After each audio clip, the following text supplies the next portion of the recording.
نن به درته د استخارې طریقه در وښیم. د استخارې صحیح طریقه څه ده؟ اکثره خلک وایي چې لامبې به نوي جامې به اچوي، نوي لباس به اغوندې او بیا به څه کوي، بیا به څه کوي، بیا به څه کوي. لیکن دا ټولې هسې فالتو خبرې دي. زه به د استخارې چې کومه صحیح طریقه ده هغه به تاسو ته نن وښیم په دې ویډیو کې. نو دا ویډیو د ثواب په خاطر باندې مخکې در سره شیر کړي او اکاونټ در سره فالو کړي چې تاسو ته نور هم داسې اسلامي ویډیو مخکې ته راسي. د استخارې صحیح طریقه دا ده چې کله دې د ماخستن منځ وکړي د هغه بعد بیا نوی اودس وکړه. چې کله نوی اودس د یو 2 رکعاتو نفلو استخارې په نیت باندې ته وکړي دا به الله تعالی ته محبوب سي. او د هغه بعد 2 رکعاته صلات استخاره وکړه.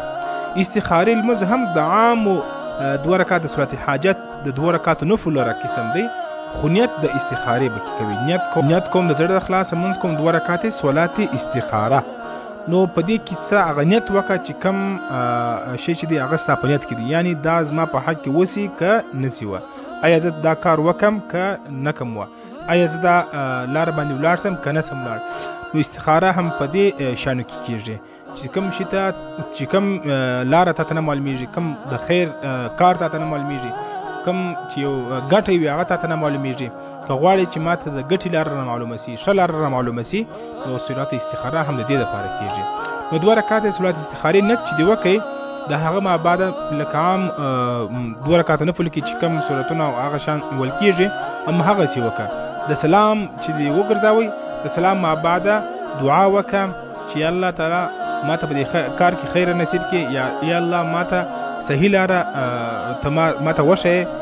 د هغه بعد چا سره خبره مه کوه، بس ویده سه. نو ویده سه د ویده کېدو بعد اکثر خلک دا وایي چې په خوب کې بیا تا ته معلومیږي چې کوم کار ته وکړه یا نه یې وکړه، په خوب کې تا ته خیر او شر معلومیږي. دا خبره صحیح نه ده. که په خوب کې تا ته معلوم سو الله تعالی د طرف څخه یو انعام درته وسو دا خو جلا دی. کنې اصل طریقه دې دا ده، اصل خبر دا ده چې کله ته سهار راپورته سولې راپاڅېدلې د هغه ما بعده چې کوم خیال ستا په زړه کې و چې د شو طرف ته و، کوم لاره باندې ستا زړه اطمینان وکړي، ستا زړه او ستا سوچ پر هغه باندې راضي و، ته به هغه خوا باندې خوشحاله وي، همدغه الله غواړي چې ته همدا لاره اختیار کړې. صحیح سلو. که څه هم بیا ستا مطلب تا ته په 2 لارو کې د یوې لارې سوچ او فکر نه درتلو، په یوه لاره کې هم ستا د زړه اطمینان نه و، نو ته بیا دا عمل 2 شپې وکړه. 2 شپه به انشاءالله العزیز الله تعالی به ضرور هغه لاره در ښکاره کړي چې په کومه لاره کې ستا خیر وي او ګټه وي.